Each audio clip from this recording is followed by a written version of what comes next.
नमस्कार आचार्य जी। मेरा आज का इस गीता सेशन का पहला क्वेश्चन ये है कि भारत देश में कमी यही रही है कि हमने सबको भगवान बना लिया। जिससे हमें कुछ मिला उसको भगवान बना लिया और फिर हमने चमत्कार की उम्मीद करने लगे। और और यहाँ पे मैं देख पा रहा हूँ कि अर्जुन के सामने कृष्ण खड़े हैं और उनको भगवान नहीं बना पा रहे वो। तो इन दोनों बातों में मुझे कुछ समानता दिख रही है, तो थोड़ा और स्पष्ट कर सकते हैं? जिस कारण से आप किसी को भी भगवान बना लेते हो, उसी कारण से फिर आपको कृष्ण जैसों को भगवान मानने में दिक्कत भी आती है। एक ही सूत्र, उसके पीछे सिद्धांत, प्रिंसिपल एक ही है।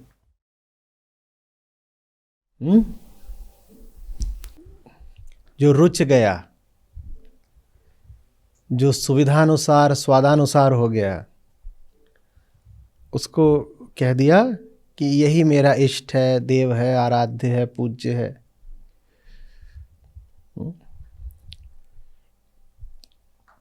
और जो रुचा नहीं, जिसके साथ अहम सुविधा स्थापित नहीं कर पाया, उसमें कितनी भी श्रेष्ठता हो, उसको कोई स्थान देते ही नहीं।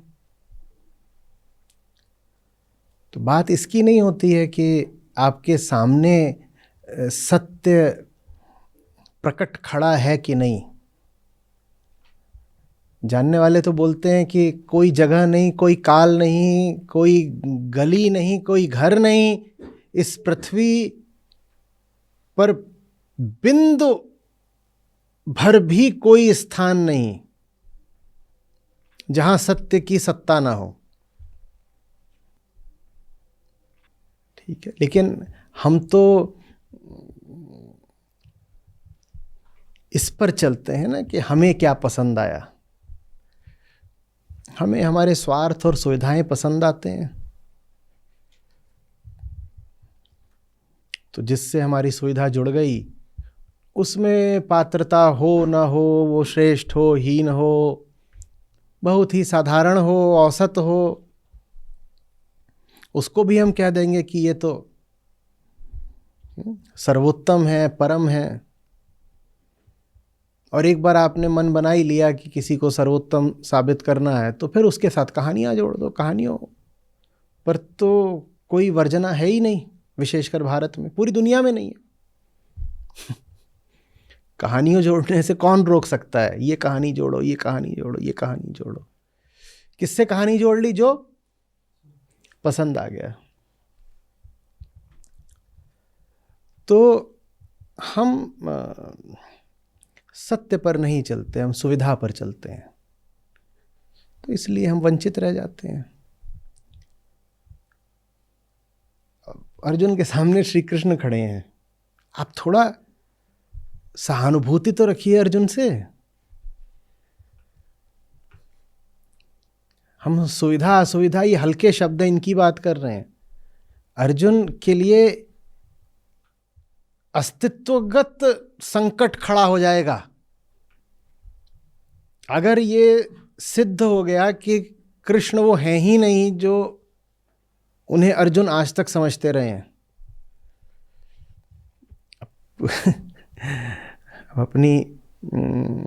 अपने चरित्र में, अपनी लीला में तो कृष्ण लगातार अर्जुन के साथ ही रहे हैं। अर्जुन ने खूब देखा उनको। अगर ये साबित हो गया कि कृष्ण ने अर्जुन को बिल्कुल नहीं समझा है, तो ये भी तो साबित हो जाएगा ना कि अर्जुन ने फिर कुछ भी नहीं समझा है। क्योंकि आपने इतनी बड़ी चूक कर दी है कि उससे ये साबित हो जाता है कि आपने बाकी सब जगहों पर भी चूक ही चूक करी होगी। जो आपके सबसे अंतरंग मित्र हैं, जिनके साथ आप इतना समय गुजारते रहे हो और सब अपने मन की बातें करते रहे हो, और जिनसे आपका रक्त संबंध भी है और प्रेम संबंध भी है, हर तरीके से जिनसे आप जुड़े रहे हो, अगर आप उनको ही नहीं समझते हो तो इससे क्या साबित हो जाएगा कि तुम कुछ भी नहीं समझते। तो मैं कह रहा हूँ अर्जुन बेचारों के साथ हमें थोड़ी सहानुभूति रखनी होगी। वो कैसे मान लें कि कृष्ण बोध के ही अवतार हैं। कृष्ण अगर बोध के अवतार हैं तो इससे ये सिद्ध हो जाएगा कि अर्जुन एकदम अबोध है कि तुम्हारे साथ ये बोध की मूर्ति इतने दशकों से फिर रही थी और तुम कुछ जान पहचान नहीं पाए। तो अर्जुन की दयनीय हालत, तो कह रहे हैं ऐसा थोड़ी हो सकता है।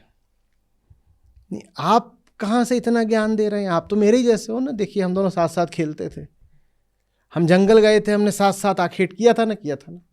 अगर हम दोनों ने सब कुछ साथ साथ किया है तो हम दोनों भी साथ साथ हैं। एक ही रथ पे हम दोनों चलते थे ना, एक ही रथ पे। अब एक ही रथ पे दो लोग चल रहे हैं, इससे अर्जुन एक निष्कर्ष निकाल रहे हैं, वो निष्कर्ष आवश्यक तो नहीं। अर्जुन को कहना है दो लोग एक ही रथ पे चल रहे हैं तो उनमें कुछ तो बराबरी होगी भाई। कृष्ण मुस्कुरा रहे हैं, कह रहे हैं ये मामले ऐसे नहीं चलते। बिल्कुल हो सकता है एक ही घर में दो लोग हों, एक कमरे में दो लोग हों, एक रथ पे दो लोग हों, हाथ में हाथ डाले दो लोग हों, लेकिन उनकी चेतना का स्तर एकदम अलग अलग हो। बस ये है कि उसमें से जो ऊपर वाला था उसने किसी विशेष प्रयोजन के नाते, बस करुणा ही कह दीजिए, करुणा के नाते नीचे वाले का हाथ थामे रखा।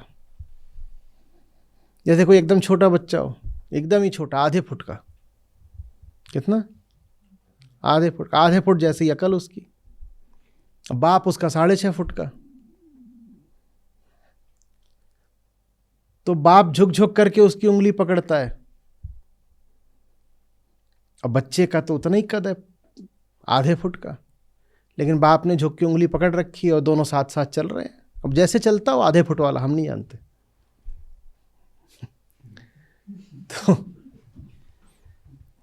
तो आधे फुट वाला माने क्या बैठा है? वो कह रहा है अगर मेरी जो उंगली है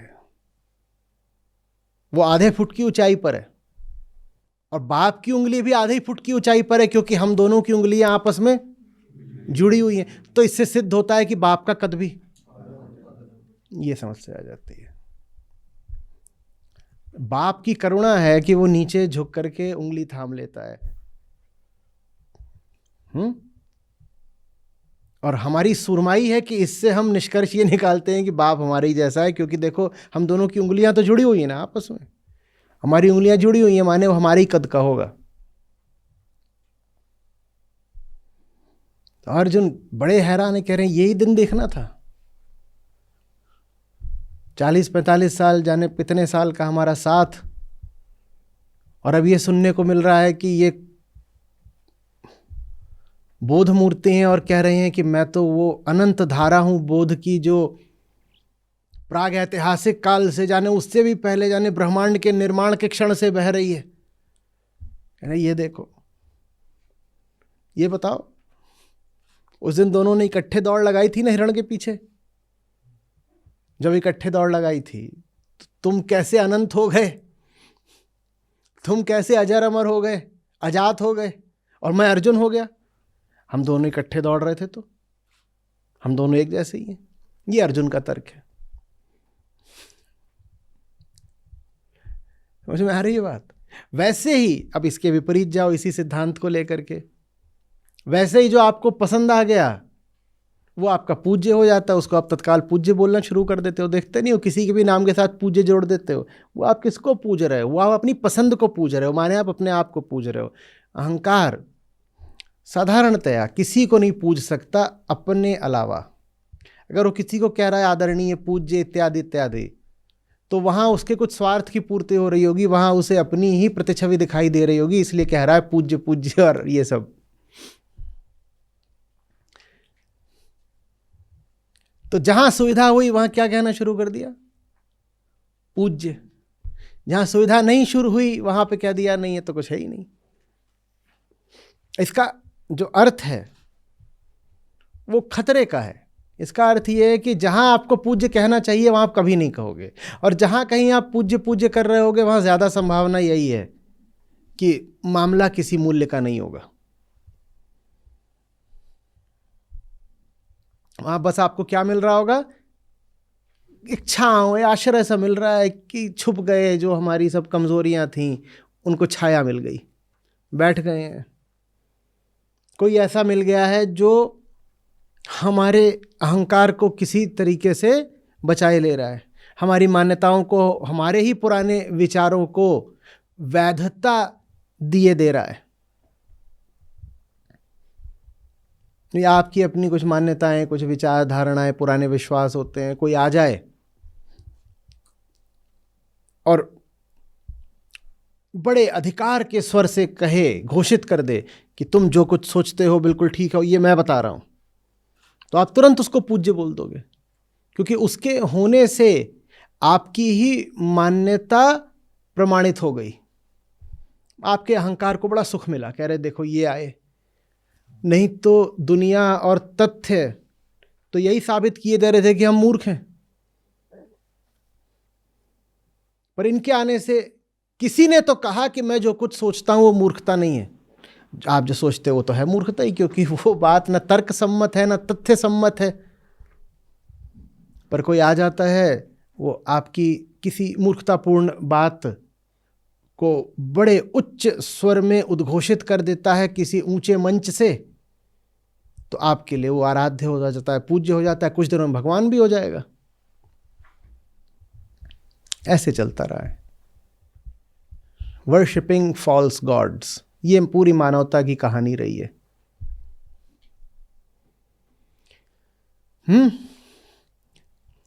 कृष्ण रहते हैं, हम उनके कृष्णत्व से वंचित रह जाते हैं, हम गीता से वंचित रह जाते हैं। आप भारत देश को ही देखो ना, कृष्ण तो अपना वरदान, अपना आशीर्वाद छोड़े हुए हैं गीता के रूप में। भारत में कितने लोग हैं जो गीता का मर्म समझते हैं? हाँ, उनसे कृष्ण के बारे में कहानियां पूछ लो तो 50 बता देंगे। उनसे कह दो अच्छा एक पूरी कहानी बताई, हर कहानी पे एक श्लोक बताते चलो, इतना ही कर लो। कहानी 15 मिनट की, श्लोक 30 सेकंड का, पर ऐसा करो हर कहानी पे बस एक श्लोक बता दो, नहीं बता पाएंगे। कहानियां 50 हैं, श्लोक 5 भी नहीं है। और जो 5 श्लोक बताएंगे, अब आगे कहो कि इनका अर्थ बता दो 5 में से किसी एक का। अब मजाल है कि किसी एक का भी वो अर्थ बता पाए सही। ऐसे हम चूकते आए, क्योंकि श्लोक का जो सही अर्थ है वो हमें पसंद नहीं आएगा, वो अहंकार को तोड़ता है। शास्त्र का काम ही यही है, अहंकार को तोड़ना। और शास्त्र किस लिए होता है? शास्त्र आपको किससे कहानी बताने के लिए थोड़ी होता है। जो आपको भीतर से तोड़ न दे, टुकड़े टुकड़े न कर दे, चूरा न कर दे, आपको बिल्कुल विगलित न कर दे, मिटा न दे, वो शास्त्र कैसा?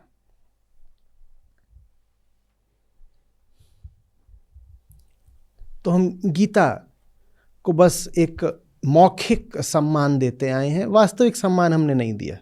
गीता के प्रति वास्तविक सम्मान तो ये होता ना कि हम एक एक श्लोक में बैठ जाते गहराई से, वो हमने नहीं दिया। भगवान आप देखते नहीं हो, ये जो प्रेमी लोग होते हैं, ये एक दूसरे को ही अपना भगवान बोलना शुरू कर देते हैं। भगवान शब्द को तो हमने बहुत सस्ता बना दिया। भगवान से मैं आशय ले रहा हूं उच्चतम परम, ठीक है, उस अर्थ में भगवान, तो किसी को ही भगवान बोल देते हो। फिल्मी गाने होते हैं, वो तुझ में रब दिखता है। अब कोई ऐसे ही आ गया जिसको लेकर के आप में कामोत्तेजना छा गई, तो बस वासना के चलते भी किसी को बोल देते हो तू मेरा रब है, भगवान है, गॉड है, कुछ भी।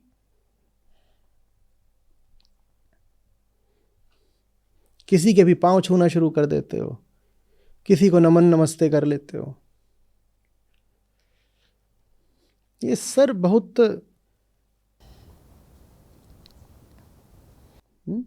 मूल्य की चीज होनी चाहिए, न झुके। और जब झुके तो झुकने का कोई अर्थ हो, ऐसे ना झुके। हम गलत जगह झुक गया माने जीवन में गलत रिश्ता बन गया, मरे।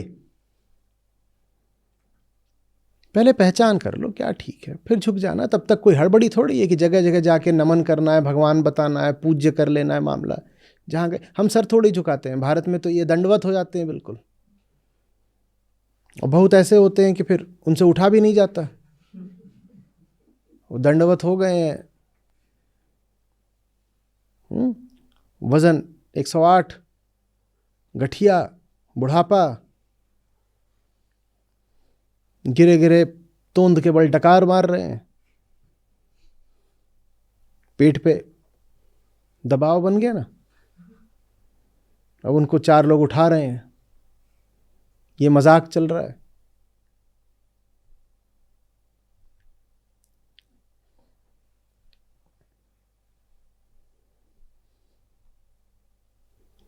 आ रही बात समझ में? साहस चाहिए, विवेक चाहिए। विवेक चाहिए ये देखने के लिए कि कौन मुझे बस दुलरा रहा है, बस मेरी मालिश और मनोरंजन कर रहा है, और कौन मुझे तोड़ रहा है। ये अंतर करने के लिए विवेक चाहिए कि देख पाओ कि कहाँ मन को बस रंजना मिल रही है, सतही सुख, कलंकित करने वाला सुख।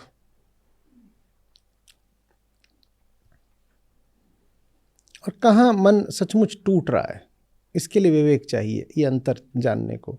और फिर साहस चाहिए कि दिख गया कि फलानी जगह है जहाँ टूटेंगे, फिर भी वहाँ पहुँच गए। तो विवेक और साहस कि टूटने को हाजिर हैं। बताइए क्यों आए हो इस दर पे? मिटने, टूटने। क्यों सर झुका रहे हो? क्योंकि आप तोड़ोगे हमें। जो हमें तोड़ नहीं सकता उसके आगे हम सर झुकाते भी नहीं है। ऐसा इंसान चाहिए। आचार्य धन्यवाद। नमस्ते आचार्य जी। जी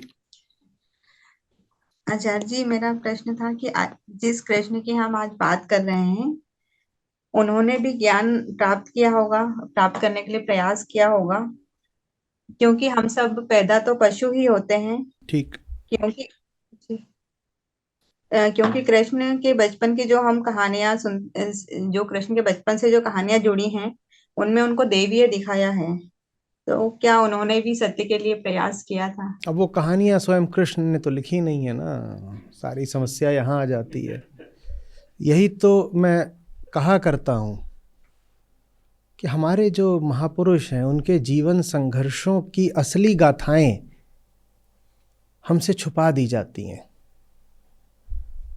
कृष्ण यूं ही थोड़े ही कृष्ण बन गए, पूरी एक प्रक्रिया रही है। गीताकार भी एक दिन बच्चे ही थे, ऐसे ही पैदा हुए थे जैसे हम आप पैदा होते हैं। ठीक है, तो वो जो जन्म के समय का रुदन था, वहां से गीता के उच्चारण तक की यात्रा सचमुच कैसी रही ये हमें बताया नहीं जाता। क्यों नहीं बताया जाता? क्योंकि उससे हमारे स्वार्थ को, मान्यता को ठेस पहुंचेगी। वो यात्रा आपको दिखा दी गई तो आपको समझ में आएगा कि आपके पास भी अब बचने का कोई बहाना नहीं है। वो भी वैसे ही पैदा हुए थे जैसे आप पैदा हुई हैं। इसी पृथ्वी पर यही समाज था, लोग भी ऐसे थे। आपको चुनौतियां, उनको भी चुनौतियां थीं, पर वो उस रुदन से उठ करके आ गए गीता वाचन पर, और गीता मौलिक है पूरी उनकी, और हम नहीं आ पाए। तो ये बात हमें ठेस पहुंचाती है। तो अहंकार ने एक बड़ी विचित्र चाल चली। उसने कह दिया नहीं नहीं, वो तो पैदा ही हुए थे विशिष्ट। कोई विशिष्ट नहीं पैदा होता, सब इसी मिट्टी से उठते हैं। बस चेतना के पास जो एक अधिकार होता है वो होता है चुनाव का। कुछ चुनाव करते हैं जीवन में साहसी, उनका कृष्णत्व तो अभिव्यक्त हो जाता है। और कुछ हमारे जैसे होते हैं जो उतना साहस नहीं दर्शाते, तो हमारा जो कृष्णत्व है वो प्रसुप्त रह जाता है, आच्छादित रह जाता है, ढका हुआ रह जाता है। और वो ढका हुआ ही रहे, इसमें अहंकार का स्वार्थ है।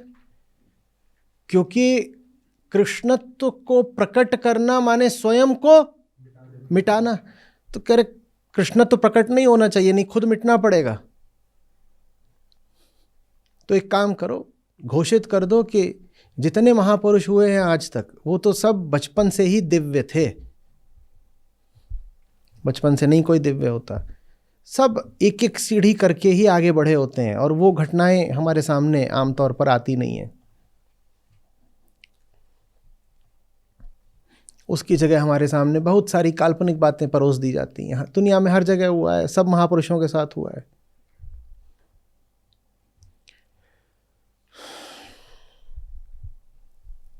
संघर्ष बहुत जरूरी है, यात्रा आवश्यक है। गीता एक यात्रा की निष्पत्ति है भाई। यात्रा बताई नहीं जा रही, सीधे कह दिया देखो वहां मंजिल पर कौन बैठा है, इससे क्या लाभ होगा बताओ। आप बहुत पीछे हो, नीचे धरातल पर हो, बिल्कुल सपाट जमीन पर, कह लो पाताल पर हो आप, बिल्कुल एकदम नीचे, और आपको दिखा करके कहा जा रहा है वहां शिखर पर जो बैठे हैं उनको पूजो। उस पूजने से आपको क्या मिलेगा? आपके लिए ज्यादा उपयोगी क्या होगा? आपको यात्रा बताई जाए, आपको रास्ता दिखाया जाए ना, आपको बताया जाए कि उन्होंने भी नीचे से ऊपर तक की यात्रा कैसे करी। वो सब हमें बताया नहीं जाता। हमें नहीं बताया जाता कि उन्होंने भी कितने दुख कठिनाइयां झेली, कितनी बार वो विफल हुए और कितनी उन्होंने हारें पाई। उनकी असफलताओं का और पराजयों का तो हमें कोई हिसाब ही नहीं दिया जाता, जबकि हो ही नहीं सकता कि आप वहाँ शिखर पर पहुँचे हो और आपने अनगिनत पराजयें न झेली हों। पर हम कह देते हैं साहब वो तो महापुरुष हैं, उनकी पराजय बता देंगे तो उनका अपमान हो जाएगा। तो कैसे हो जाएगा कोई महापुरुष बिना असफलताएं और चोट पाए? कैसे हो जाएगा? वो सब हमें नहीं बताया जाता। हम अपने महापुरुषों को उनकी मानवीयता से वंचित कर देते हैं। हम अपने महापुरुषों को मनुष्य ही नहीं रहने देते। कितना अन्याय है ना ये। किसी को उसकी मनुष्यता से ही वंचित कर देना कोई अच्छी बात है? उनका भी गौरव तभी है जब आप कहो कि मनुष्य थे लेकिन उस शिखर पर चढ़ गए, ऐसे शिखर पर चढ़ गए कि अब हम उनको कह सकते हैं कि देवता समान हो गए।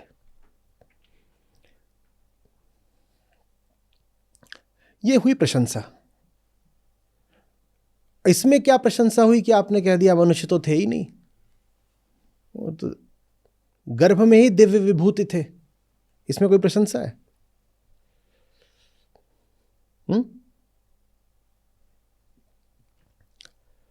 आम आदमी 100 मीटर या दौड़ जाए 10 सेकंड में तो प्रशंसा की बात होगी ना। और रॉकेट दौड़ जाए 100 मीटर 10 सेकंड में या 5 सेकंड में तो कोई प्रशंसा बची? तो हम अपने महापुरुषों को बता देते हैं कि वो तो पैदा ही रॉकेट हुए थे।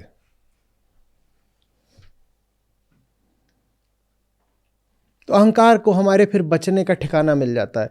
वो कहता है हमें क्या जरूरत है बहुत दौड़ लगाने की, वो तो रॉकेट थे इसलिए दौड़ गए, हम थोड़ी रॉकेट पैदा हुए हैं। तो फिर हमको अधिकार मिल गया कि हम अपनी सारी दुर्बलताएं बचा के रख लें। हम कहते हैं भगवान थे तो भगवान तो बहुत तरह के चमत्कार कर सकते हैं, हम तो साधारण मनुष्य हैं ना, हम उस तरह के प्रयत्न क्यों करें? और आप उस तरह के प्रयत्न नहीं करोगे तो फिर जैसे साधारण हो वैसे ही रह जाओगे। फिर आपको लाभ क्या हुआ? बस स्तुति ही करते रहोगे। बैठे हो पाताल में और स्तुति कर रहे हो शिखरों की, क्या मिलेगा? पाखंड है बस।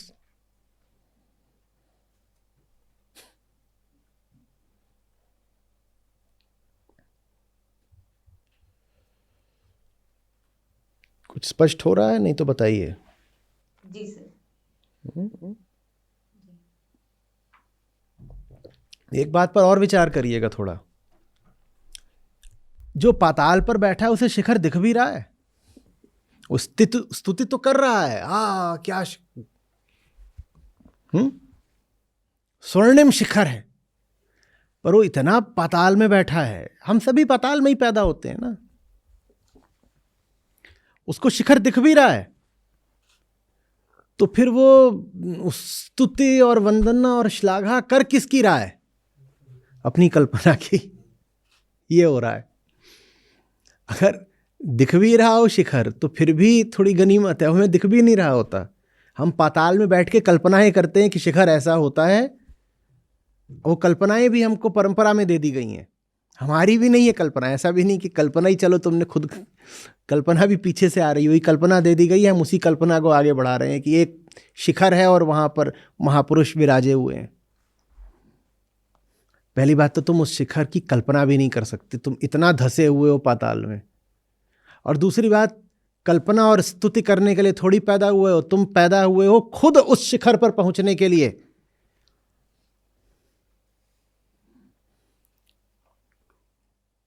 गीता इसीलिए है ताकि आप भी वो हो सकें जो कृष्ण अर्जुन को बनाना चाहते हैं।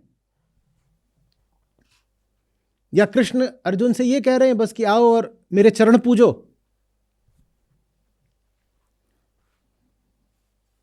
आप कह सकते हो कि गीता इसलिए है ताकि अर्जुन भी अपने कृष्णत्व को अभिव्यक्त कर पाए। कृष्णत्व मात्र कृष्ण में ही थोड़ी ही है, कृष्णत्व तो अर्जुन में भी है, पर अंतर इतना ही है कि श्री कृष्ण का कृष्णत्व प्रकट है, अभिव्यक्त है, और अर्जुन का कृष्णत्व सोया हुआ है, ढका हुआ है। तो गीता इसलिए ताकि अर्जुन भी कृष्ण बन सकें। आप इसलिए पैदा हुए हो कि आप भी उस शिखर पे पहुंच सको। शिखर के बारे में कल्पनाएं करना और दिन रात उसकी आरती उतारना, इसके लिए थोड़ी पैदा हुए हो। और हिलना 1 इंच नहीं। पड़े पाताल में, पाताल को ही अपना घर बोलते हैं, कह रहे यहां से हिलना तुम्हें जरा भी नहीं है। पाताल माने वही अहंकार, पुराना सड़ा हुआ, गुफाओं, कंदराओं, अंधेरी जगहों वाला अहंकार।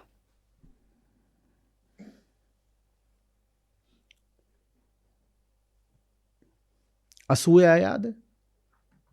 श्री कृष्ण बोलते हैं अहंकार में, अंधकार में, अज्ञान में, मतिभ्रष्ट। इन 3 को एक साथ लेते हैं, वो अज्ञान, अहंकार, अंधकार। तो वही हम पड़े हुए हैं, वही हमारा पाताल है। वहां से हम हिलना नहीं चाहते जरा भी। बेहतर नहीं होना, बदलना नहीं, ऊपर नहीं बढ़ना है। बस बैठे बैठे क्या करना है?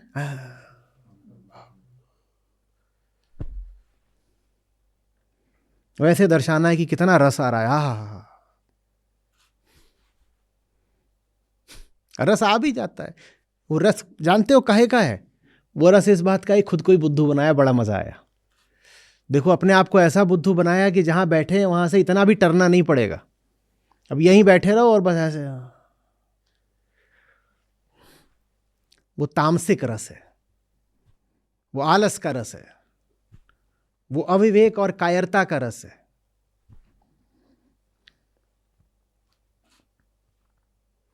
अज्ञान का रस है। सर, जो फिर हमको बार बार रोकता है वहां तक जाने के लिए, उससे कैसे बचे हम, जो हमको रस दे रहा है हमको? जहां बैठे हो वहां दर्द है। क्यों आदत डाल रखी है दर्द में जीने की? तो हम बार बार कहते हैं 2 तरह के अवलोकन चाहिए, एक अपना और एक ऐसों का जो दर्द से जूझ रहे हैं, उसी को सत्संग कहते हैं। दूसरों का अवलोकन करो, ऐसे दूसरों की संगति करो जिन्होंने इनकार कर दिया है पाताल में जीने से, जो संघर्षरत हैं, और कहो कि दर्द अनिवार्य कैसे है। ये तो व्यक्ति देखो, संघर्ष में भी मौज में है। अगर ये संघर्ष कर सकता है और संघर्ष में भी मस्त रह सकता है, तो मैं यहाँ दर्द में क्यों सड़ूं?